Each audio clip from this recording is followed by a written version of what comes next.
a little bit before lunch, right before lunch. Gradually take your seats again, please.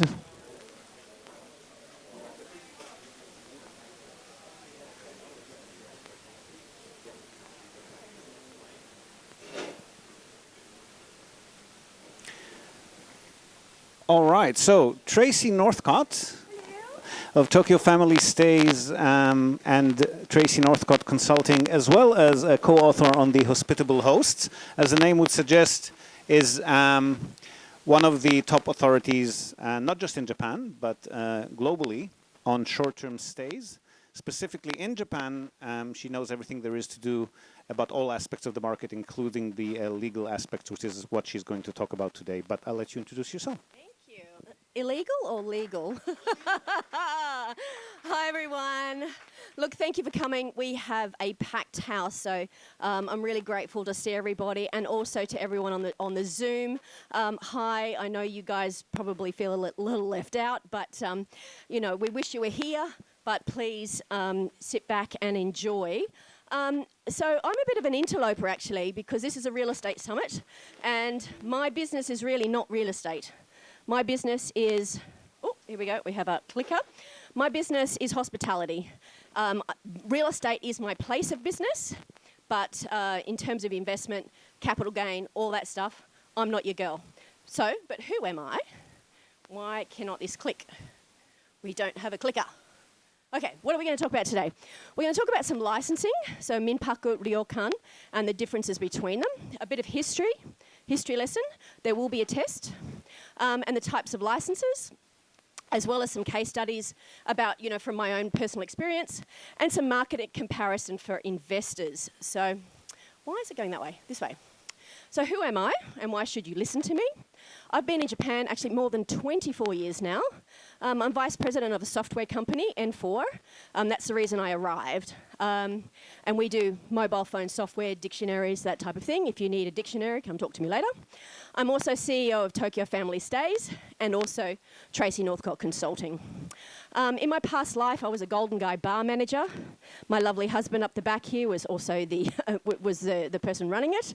And when I was in Australia, I was actually a biochemist and chemist, which has set me completely up for doing hospitality. Not. But I'm a multi-passionate entrepreneur. I'm a lifelong learner. I can only tell you what I know from my point of view. I don't claim to be an expert, but I do what I can. But I'm a jack of all trades. So what about the Tokyo Family Stays story? My gorgeous husband is up the back here. But I started the business when our child was quite young. We started off with one property because we kept getting so many visitors from Australia and from everywhere else, and they couldn't fit in our little apartment anymore. So I'm like, okay, let me rent a second apartment, and if I put it out on the short-term rental market, I'll be able to cover my costs if I get a 50% occupancy. Well, that was 12, 13 years ago. It is now a 7-figure empire with cleaners, admin, and also my husband was able to retire from his hospitality job in restaurants and now has come to work in the business and is an integral part of it. The licensing laws here in Japan changed in 2018. That's a whole other, ask me over a beer what that was like. So we have multiple licenses. We have the houses which have Minpaku licenses, we have Ryokan licenses, but we also have a kanri. So we are Minpaku kanri. So if you don't know about any of these terms, you should have, people that have downloaded the glossary will have all of these in their hot little hand. So we've hosted thousands and thousands of guests over the last decade, and we have really strong community ties. So we're very passionate about working together with our community and making sure that our neighbours, as well as the small businesses in the area, have an exceptional experience as much as our guests. We also provide emergency housing if necessary. Unfortunately, there is a lot of DV here, so we have actually offered our house as emergency for families escaping DV. We also contribute to women-led NPOs, and we donate any household items that get left behind by guests. We donate that to NPOs as well. So let's talk about history. So if you've seen any of my talks before, this will probably be a good refresher for you. So Minshuku are basically family-operated Japanese-style beds and breakfasts. They've been around forever. Ryokan are traditional Japanese inns. Now, they're a different product. Oh, God, sorry about that. They are a different product in terms of price, service, and experience. But most of the Minshuku traditionally have been out in rural areas, and they've been for travellers passing through. So it's got a long, long history in Japan for home rentals. But the oldest, Ryokan actually, is one of the oldest businesses in the world, and it was founded in 705 AD. So hospitality's been around a long time here. As I said before, I'm a dictionary maker, so here is your Japanese lesson for the day. So Minpaku is actually a new word, and it's a coordination of a couple of different words. So there's Minshuku that I mentioned before, Shukahaku, which is like lodging, basically. And these words were, combined to become Minpaku. And this entered the lexicon around 2003. Languages are always evolving, so there's always new words that pop up. So that's just the differences between Minshuku, Minpaku, and Shukahaku. There'll be a test, I told you. So if you didn't get the glossary before, there's a lot of Japanese words that I use, and that if you are going for your Minpaku licenses, you will need to know them. So grab the glossary if you haven't already. So that's the QR code. So I prepared, my staff actually prepared a whole bunch of really helpful stuff if you're looking at getting into this industry. So I'll just pause here a minute if you need to get that QR code. I love QR codes. They're the best. So as I said, we started off in about 2012, 2013, and it was the wild, wild west. So any property, any listing that we opened up was being booked within minutes of listing it. It was crazy. So there was a bit of a backlash because there were all these tourists going into residential areas, and communities were a bit bewildered and a bit surprised, and of course there was a backlash. So of course regulations came in.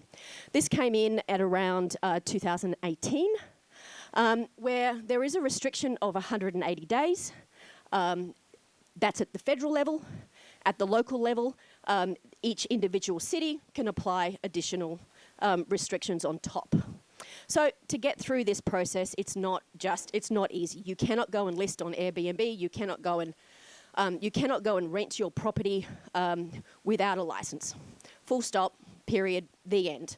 You cannot list on Airbnb or any of those without a license. So that's what we're really talking about today, is what's involved in getting a license and what's the difference between a Minpaku license and a Ryokan license.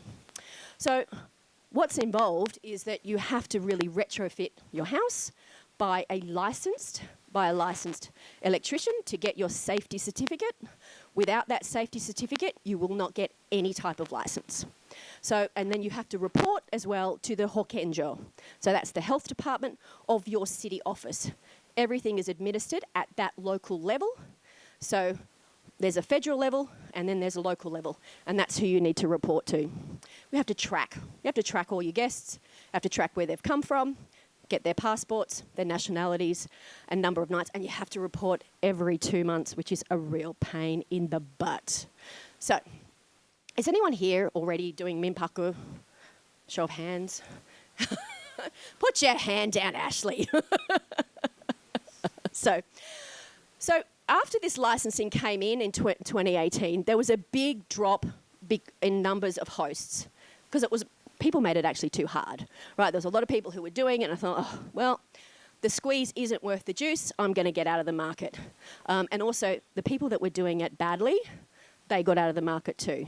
So that made it great for people like us who were prepared to put the hard yakka in and actually go ahead and make it a professional operation and do everything correctly with dotting all the I's and crossing all the T's and investing in the business.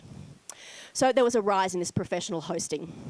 And then that also led to an increase in the standard of hospitality that is being available to inbound tourists, and also allowed for a lot of market segmentation, niches popping up. Are you a tree house? Are you an igloo? Are you a ski resort? That sort of, going from a wild, wild west, from an economic point of view, that is a maturation of the market where you go from free-for-all and into these different market niches. So because of all the professionalisation that this allowed, there was a lot more community acceptance. And also, it's been interesting that there has been a rise in Ryokan licensing for single dwellings. That's what I'm talking about today. If you go past a house and you see this sign on the door, then you know that it is a licensed Minpaku. There's a few illegals popping up in the market. You'll see them on Facebook, Craigslist, whatever, asked to see their license. The ward office, the Hokenjo, is cracking down. So if you think you're getting a really good deal, ask to see the license of the operator. If they cannot show you a license or they cannot show you an Airbnb listing, they are an illegal. Enter at your own risk. Not to tell you what to do, but that's it. Quick, I won't go too much into this because this is actually a diagram from the government. So, of course, it is completely confusing.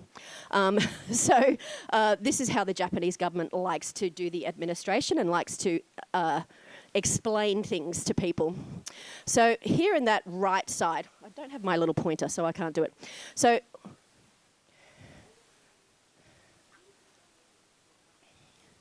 yeah, they'll all be downloadable. You'll get the videos. Yeah. We're not going to hide our light under a bushel. You will get all of this stuff. So, if you see here, this is this little relationship triangle.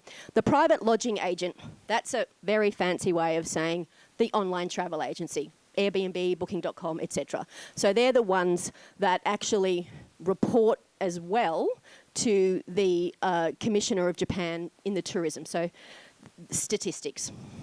Lodges, another word for guests, and private lodging business operator, so they're hosts. That's at the basic level. If you have the type of license where you are not staying in the property, where the host does not live in the property, then you actually need to hire a Minpaku kanri. So that's this Minpaku kanri here. So we have multiple properties. We don't live in all the properties. So rather than hire another Minpaku kanri, we became our own. So if you're looking at scaling, that's a good business model to aim for. So, sorry, I'm just going to look at this. I can't look at that. So, Minpaku license versus Ryokan license, zoning. Zoning is key. Actually, in that little glossary section, there is also a beautiful picture diagram of what the different zones, the names are, and also what they mean. Because, of course, there's multiple zones because the Japanese government likes to make things extremely difficult. So, if you're looking at a Minpaku license, you've got more potential zones than you do for a Ryokan license. Pretty much, Ryokan's mixed commercial and above. Mixed commercial or pure commercial. For a Minpaku license, so that's the 180-day version, you can only really do that. Sorry, you can do that in the commercial zones as well, but you can also do them in residential zones. Don't ask me to explain all the different zones, but because each address is going to be different, and so as many addresses there are, there's going to be a different zone. I'm just talking broad strokes here. With a Minpaku license, you can only rent for 180 days maximum. There are some places, Meguro-ku, I'm looking at you, that restrict it to weekends only or public holidays. There are certain zones within Shibuya-ku where you can only do school holidays. So it varies from city to city, from place to place, from address to address.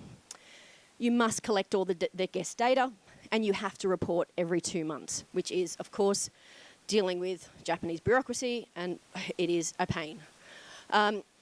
In both cases, you must get commercial fire certification. That you do not pass go at all until you have that piece of documentation, and that is from the Shobosha.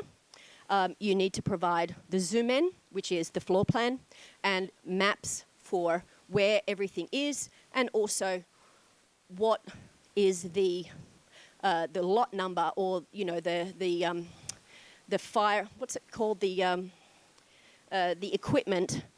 You have to show which equipment you've installed. Fire extinguishers, no, but also the alarms. Just like the normal fire alarms and smoke alarms. So they have to be commercial grade, and you have to show the model number that you've installed, and it has to be certified off by a commercial, by a licensed electrician. So you can't just get any old electrician. You need to have that signed off by a licensed. Of course, if you have that license, those electricians are also charging an arm and a leg because they know how valuable that is. So due diligence at every step of this. With the Ryokan license, you still have to collect the guest data, but you do not have to report it. You have to keep it for 7 years in-house. If you ever are asked to open your books and say who was staying on this particular date, you need to be able to know who it was and where they came from, and also provide their ID if necessary. I do get calls every now and then from the police. Have you had any warishito? Have you had any strange ne'er-do-wells who have tried to book your place? We do not accept anybody who is not prepared to provide their ID, because I'm just covering my own butt. Because there will be an audit at some point, and I want to have all my ducks in a row. I don't want to, that's not an argument I want to have. So with the Ryokan license, you also have various requirements. I've found that even between Suginamiku and Nakunoku, there are different requirements. And you just have to go on a case-by-case basis. But you do need to have a locked linen cupboard for some reason. I don't argue these points. I don't ask the reason why. I just find out what the requirements are, and I go, yes, no problem, here it is. And you need to have a front desk or someone who is living nearby who can actually be that 24/7 person. So just go through a few case studies. This is my house. I live here. So we built this house purposely with the express desire to have an apartment in the ground floor. So this is North Cottage. My name is Northcott. So it's not really hard to figure out why we've called it North Cottage. So it actually has it. We designed the house with its own separate door, and because we built it in 2018, we were able to get everything new. We were able to tell the architect what we needed from the beginning. Much easier to do it on the design phase than it is to retrofit. We got the Minpaku license in 2018, and we converted it immediately as soon as we got the Minpaku license, which is easier than getting the Ryokan license. We had 180 days then to go and convert that to a Ryokan license, which we did. Best thing we ever did. So that's basically a house hack. So that the income that we earn from this pays most of our mortgage, because we as as permanent residencies but self-employed, we don't get those 0.1% mortgages that everyone else gets. We have to go and get the commercial loans. So our interest rate is 2 point something or other. So being able to offset that with a business makes things a lot easier, and especially during the pandemic. So again, this is my house. The other thing you can. Recirculating baths, where you have the bath reheating, that's kind of a no-no, so we just actually didn't put it in. But you can have it in a Ryokan license, but you just need to prove that you've been cleaning it on a regular basis, and you've got to have all that documentation. So this was expected. So we expected that we weren't going to put a recirculating bath in, and we expected that we were going to have those additional fire requirements. What we didn't expect, and looking back, this is what we would have done differently. We have to have a lock for the gas cooker, which to me is just bizarre. So technically, if someone wants to cook, they need to come to us, get the key, we need to unlock the gas, and then they need to cook. Of course we don't do that, but yes, sir, we will do this. Just give us the license. And we weren't expecting that linen cupboard lock. Oh, hypothetically. And we have had inspections, so we knew that they were going to come and have a look and check that we were checking off all the boxes. The time required to get that license from Minpaku, for converting from Minpaku to Ryokan, was about 6 weeks. Yeah. This is the one we have just updated. This is a very, very old house. It's from the 60s, and this is, I call this rental arbitrage. So we rent this as a commercial lease from the owner, and then we have to pay them rent every month. And then anything we earn over and above that, we get to keep. So we put this on a Minpaku license in 2019, and then we converted it. We've just converted it. So again, it's rental arbitrage. It's a very, very old house. It's got, whoever did the renovations over the years just should have been shot. There's some awful renovations. But this is the notes that we had from this conversion. We had to have a front desk and a neighbour. Fortunately, my colleague actually rents an apartment right next door. So we used her address as the 24/7 person. So that ticked that box. We needed to put in disposable slippers and toothbrush sets. So we had to pull out all the old, like any slippers that people share, they had to go. But we had to show that we were using disposable slippers and also toothbrush sets. We removed all the floor rugs. My husband will tell you that was a trial. We had to buy all new curtains because they needed to be fireproof. They needed to have that little certificate to say it is a fireproof. We had to put locks on the linen cupboard and also locks on the cleaning supplies. And we swapped out the gas for the IH cooker. Swapped out the IH cooker for the gas. And we moved out one bed for the inspection. Because this has one toilet, you're only supposed to be renting for 5 people per one toilet. This took 3 months. This was a beast. Lots of paperwork, back and forward with the ward office. And it was a lot, let me tell you. So here's some deal breakers when you are going from Minpaku to Ryokan. Gas stoves, recirculating baths, which is said is a bit of a grey area. You can keep the records. You need a nearby representative, someone who can be walking there or being there within 10 minutes of walking, or right next door, or living on site.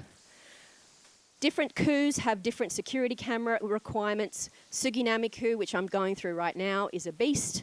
We need to have some requirements where there's a security camera at the same time recording as 24 hours ago. So real time and 24 hours side by side. Someone needs to be monitoring this 24/7. I'm still navigating how I'm going to meet that requirement. And the zoning. So again, see that glossary for the zoning. There is endless paperwork. Now, I don't do this. I hire people. My life is too short to deal with this paperwork, right? For starters, the language is, even for a native Japanese speaker, the language is hard. It is hard. And it's meant to be, I guess. It's so, you have to be professional and you have to want it. So let me just quickly run through some of this. Each ward and city has their own rules. So if you don't know what you're going to do, when you have an address, before you sign any paperwork, before you get any property, call up your hokenjo, find out, can you do Minpaku? How many days a year can you do Minpaku, or can you do Ryokan? The nice thing about Japan is that they will have published checklists. So if you do everything on the list, if you get that checklist and you do everything on the list and you can show documentation and paperwork for everything, rubber stamp, hanko, there you go. There is absolutely no wiggle room. You cannot bend the rules. There is no payment that you can make to offset any of this. Impossible. People in the hokenjo do not have any sense of humour at all. You must meet their requirements, right? They're civil servants. They have to be able to justify their decisions. So you make it easy for them. So you can be creative to tick some of these boxes. Like I said, we've got a neighbour next door. We said this is the address that we're using for the staff member who will be overseeing And also, there's some creative things you can do to tick the boxes. But as long as you can show evidence that you've ticked all these boxes, happy days. The laws and the zoning change all the time. So every year, I think they redraw the lines. So I'm actually waiting for the lines to be redrawn in one of my other places, because at the moment it is residential, but hopefully the lines will be redrawn so that it'll become commercial, and then I can go and get my hotel license. It's 1 metre off right now. It's 1 metre outside the zone, and I'm like, kill me now. So they change all the time. But the squeeze is worth it. It's hard. I'm not going to say it's easy. It's hard work, and you have to pay someone to do this, right? So I'm going to switch gears now and just talk a little bit about revenue management, because how much can I earn? That's what people want to know. Is this squeeze worth the juice? So I'm just going to introduce Price Labs to you. Now, this is a software company that I use. They do our dynamic pricing, works on market rates, and it's not set and forget, but they will monitor all of the occupancy. They scrape the data from Airbnb, Booking.com, hotels, and then their fancy computer gives you a suggestion on what you should be charging, how much occupancy you've got. You can have a peek at your neighbours, what their occupancy is, what their pricing is. And so it's big data. It is so powerful, this tool. I haven't even had all, I don't even use all the bells and whistles yet, and I do this for a living. So I had a massive training on it this week as well. So I'm getting there. But if you're using a dynamic, whether you use Price Labs, there's another couple. There's Wheelhouse, and there's I think AirDNA, for example. Using or Beyond Pricing as well. There's a couple of different companies that do this, but using this takes the guesswork out. So you can figure out how much you're going to earn, and you can also be outpacing your competition. So let's just have a quick look. This is a dashboard. If I'm assessing a deal, if I'm looking, am I going to take something on? Or if you hire me to tell you if this is a good deal or not, this is what I do. I grab what's called a market dashboard. I put in the address. I put in how many kilometres away, and then I get all this information. So I can get estimated revenue for 12 months, the average daily rate. All of these, if you're into stats and if you're into yield, this will, I'm going to say, make you really excited. I won't say what I was thinking about saying. But you can also see what people are doing in the area. So you can see the average revenue over 12 months. Now, if you look at these graphs, this is Japan right now. Look back to 2022. Look at this growth. This is insane right now. Absolutely insane. So revenue is increasing. RevPAR, if you're into hospitality and hotels, you'll know what RevPAR is. I'm not going to give you a training on this today. And you can also look at the average daily rate, which is very important, and also the average occupancy.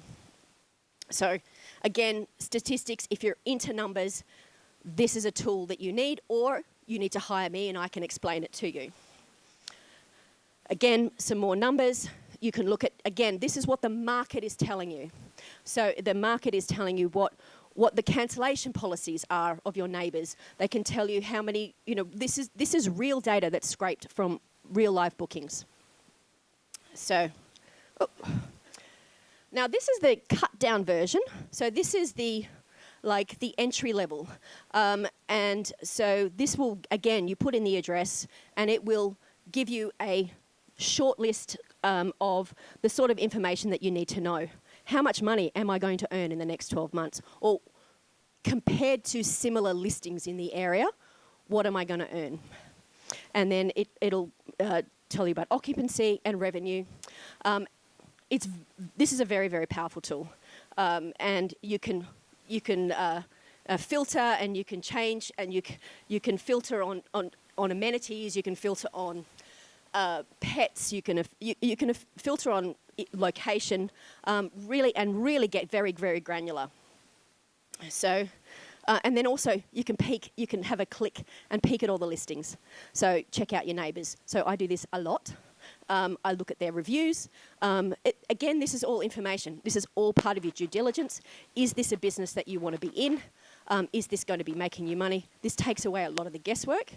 In some cases, I've turned down deals. I've looked at it and went, you know what? The numbers don't support it.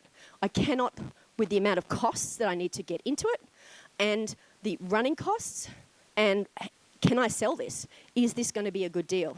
I've turned down based on this. You don't have to go on gut, which is what I was doing before.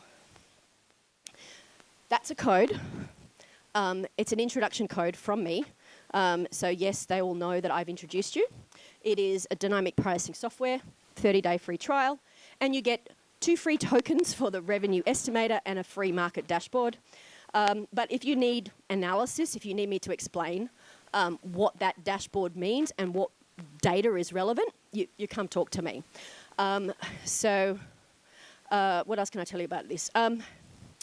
But whether you use Price Labs or whether you use something else, it's really up to you. But if you're going to get into Minpaku, you must use some sort of dynamic pricing software.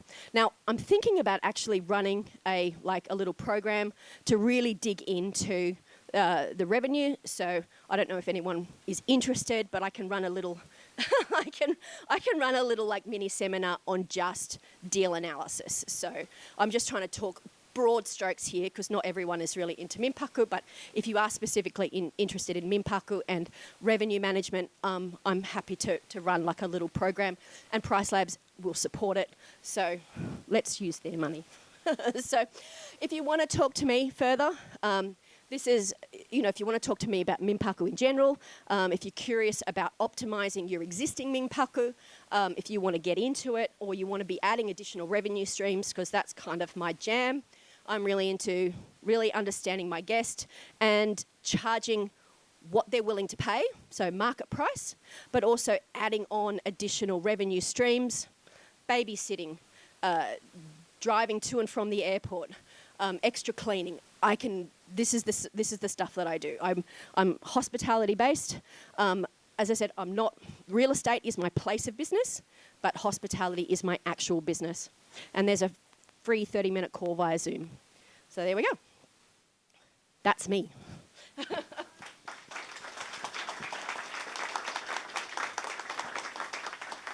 time. I know people are starving, so I won't. Yeah. Speak up.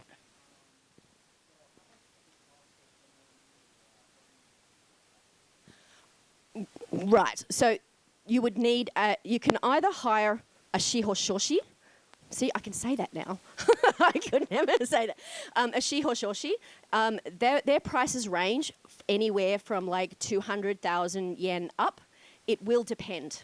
Then you will also need to get to pay for the retrofitting on fire alarms, and that can cost. It depends on the property. That can cost anything from. I've paid up as much as 500,000 yen to get new fire alarms put in because they need to be, they need to talk to each other. So in a normal residential property, if there's a fire in one room, the fire alarm goes off in that room. But in these commercial grade ones, they need to be hardwired, and they also, if there's a fire in one room, the whole house needs to go up.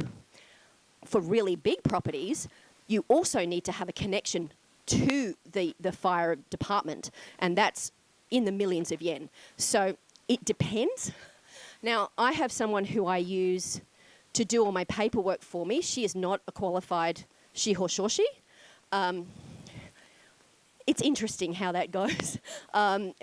It's mainly because I've had a relationship with this person for a long time, and she can get it done.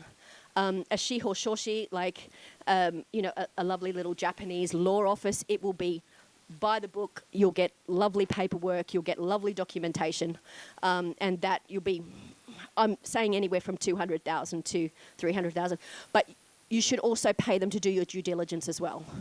So, give them some money in advance to say, can you talk to the ward office and find out what the requirements are, and then you need to go away and cost out every single piece, because you may then have to do your numbers to say, is the squeeze worth the juice or is it not? So so before you do anything, do that due diligence and cost it out. Does that answer your question? Okay. Hello, up the back. No.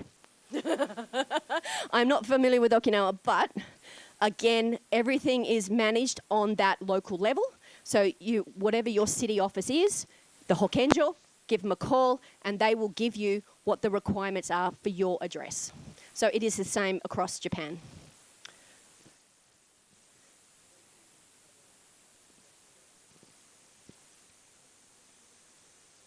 No.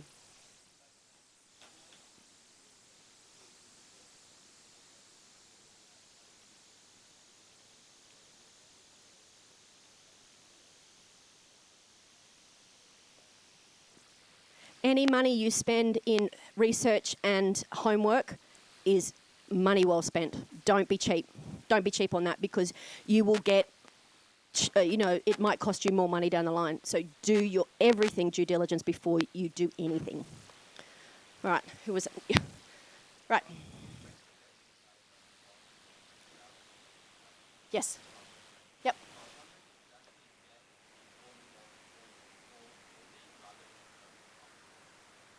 We got the home loan for the whole building, but we get certain tax breaks based on the amount that we use for commercial and based on how much we use for residential. However, this is being recorded. We things like my personal Finnish dishwasher things get charged to that room as a cost. So because I live in the same house, things like my living costs and my grocery costs kind of, they get absorbed into the business costs, and that's what gets reported. But the mortgage is based, it's actually a Nisetai Jutaku property, it's classed as. So that's like it's 2 generations in the same property.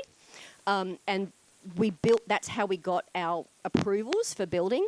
And it was after we built the house, that's when we changed it from the grandma's suite into a commercial property. No. So the interest rate is for the whole building. Yeah, we have one mortgage. So, yeah.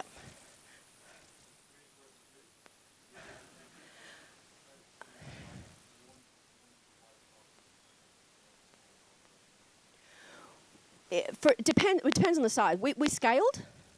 We are all in. This is my husband and my full-time job. We have a $1.5 million house here in Tokyo. We have a lovely life. We employ a lot of people, and we're very proud that those people also, that has a trickle-through effect. Their money then goes and pays their families, etc. So, yes, could we earn more yield doing something else? Maybe. But it's a great lifestyle. It's a great lifestyle. Yeah, we don't have to go to the office at 8 o'clock every morning. Yeah. So, up the back.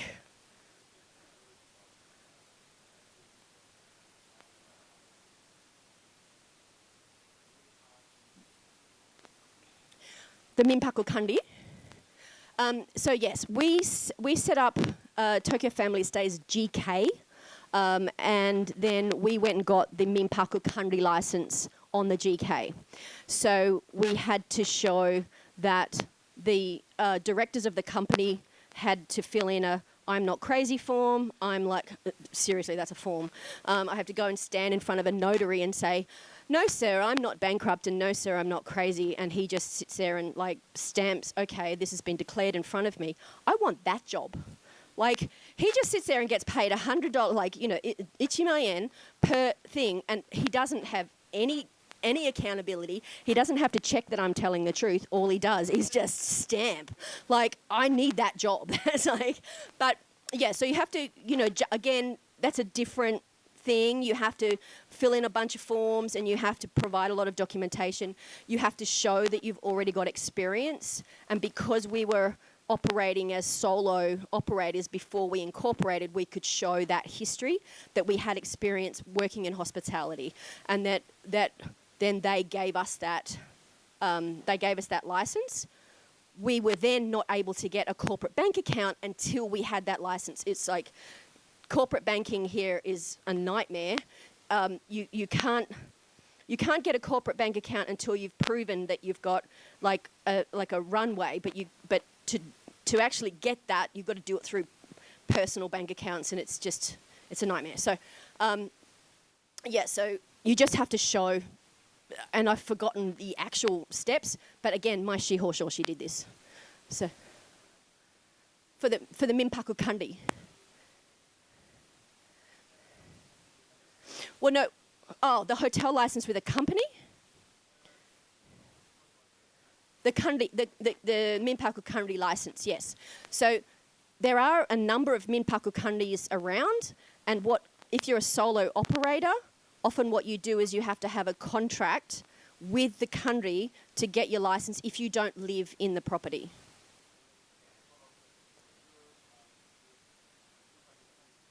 Yes. Yes, we can. I've never tested it. We only really manage our own properties, and we did it to save, to capture that extra revenue.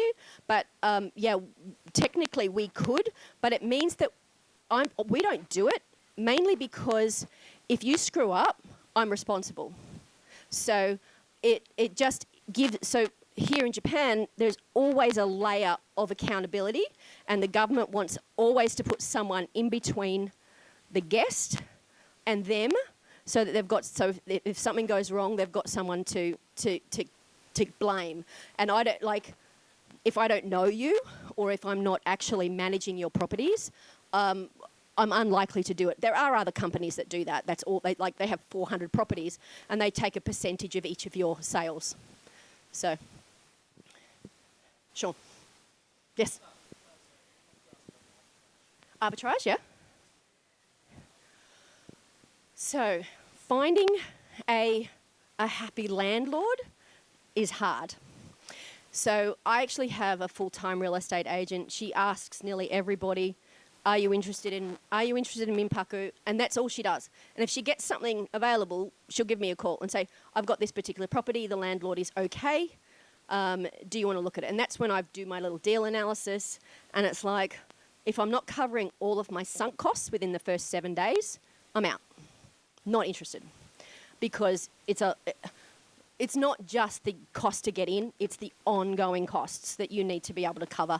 And and you've got to be able to weather the occupancy and seasonality and pricing, and also there are a lot more people getting into the market. So if you don't have a unique point of view as a Minpaku host or as an operator, the only thing that you've got to differentiate is price, and prices are being pushed right now. So be unique. Oh, I've got lots of questions up the back. One from the Zoom, and then you, and then you. Yep.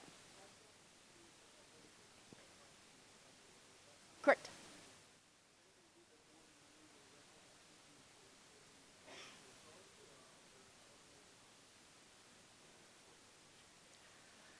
You need to report manually every 2 months. You just have to. Someone actually has to do the admin. You actually have to log into the portal and put in which days you were occupied. Now, at the moment, there doesn't seem to be any correlation between, say, Airbnb and Booking.com and the reporting. It's self-reporting. I'm sure that's going to change at some point. So don't screw around and don't pretend that, so. No automation that I'm aware of. It's all manual. So.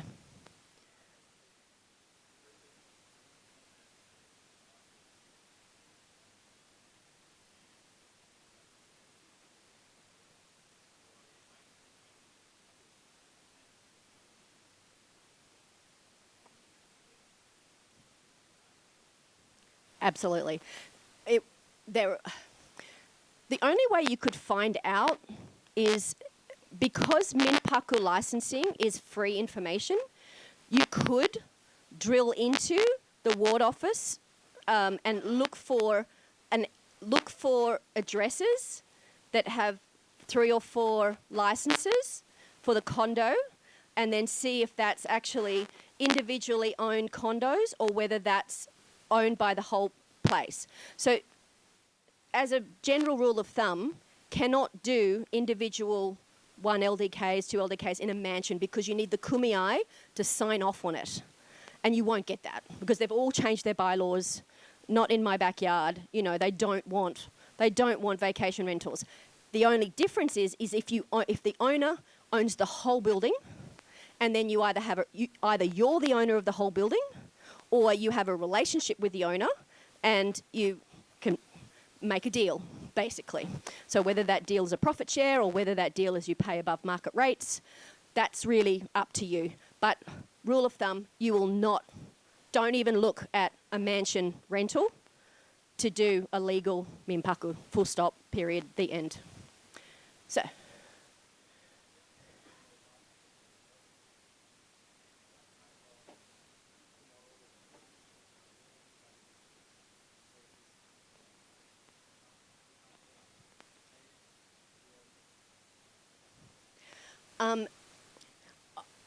For 10 years, I was really flying by the seat of my pants, which drives my husband insane because, but now I have tools where I will analyze how much it costs me, like running costs.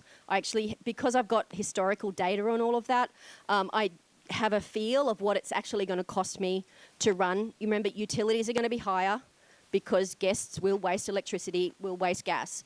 Also, there's usually more people. They won't turn off lights, they won't turn off air conditioning despite how much you ask them to. You need to allow for that. But my rule of thumb is if all of my costs, my fixed costs, so that's my rent and all of those things, if they're covered within 7 days or less, then I'm interested to look a bit further, because then in the next 7 days, that's usually where all my variable costs are covered, salaries, maintenance, all that stuff, and then for the final 14 days of the month, that's just 100% profit.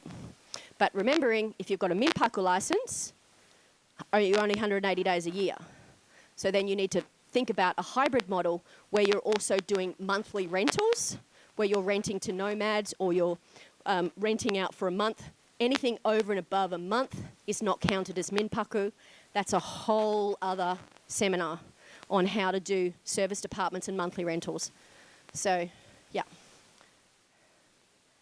When am I? Hold your horses, give me a break. Let me have a drink first. But yeah, follow me, and I'll maybe run that seminar. So, especially if you are really keen to get into it, or if you're already doing it. So yeah, contact me. So I think people are hungry. Yes, we're hungry. But wait, there's more. There's more. First off, thank you very much, Tracey.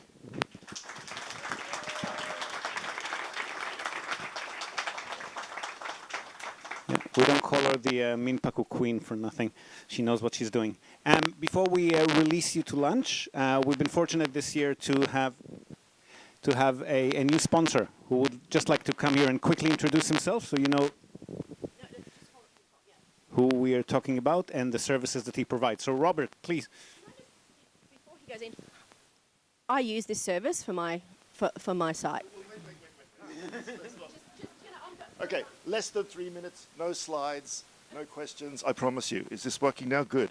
So, I'm Robert. I'm the very proud sponsor of today's summit. My hagaki, my postcard of me staring out to sea, is on each of your tables. So, our esteemed presenters today, leave it, Tracey. Our esteemed presenters have been talking about physical real estate and the profitability therein, and this will continue into this afternoon. I'd like to also suggest virtual property as a method of making profit. So we've got physical real estate, which is property, and we've got virtual real estate, which is websites. I happen to own 3 properties in Japan, mostly thanks to Emil, who's having a chat down the back there. And I also own 9 websites that are also profitable. So what about a hybrid approach where we diversify and have both? We have physical real estate, we have virtual real estate. Just quickly, who owns their own website? Sure, yeah, I thought so. Lots of people, right? So if you're not monetizing your website with strong traffic to gain new clients, customers, or ad revenue, advertising revenue, or affiliate revenue, Or even if you're just not that happy, you're not totally happy with your website, please do come and talk to me. Because this is exactly what my team does for my 9 websites every day. We go for strong traffic to gain more clients, advertising revenue, and affiliate revenue. So, look, if you're, so my proposal to you today is to utilize my team that does this for my 9 websites, because we're now lending this team out to people who want the same gains. And for Tracey, and there's a couple of other people here who are my esteemed clients as well. So look, if you want real estate management excellence, look no further than Emil's team or Ziad's team. He'll be talking later on this afternoon about this. But if you're looking for website management excellence, please come and talk to me. In fact, I'll put my money where my mouth is. For anyone here who's interested, we'll do a full website audit to reveal exactly where your website is rocking, doing well, and where it may be holding you back from that profitability that I mentioned at the beginning. That's it, 3 minutes, lunchtime. Name of the company is Innovacious. It's on the Hagaki. Come and talk to me. It's also out on the emails that went out as well. So easy to find me. I don't have a QR code, I'm sorry. That's it. Can I mic drop? Or?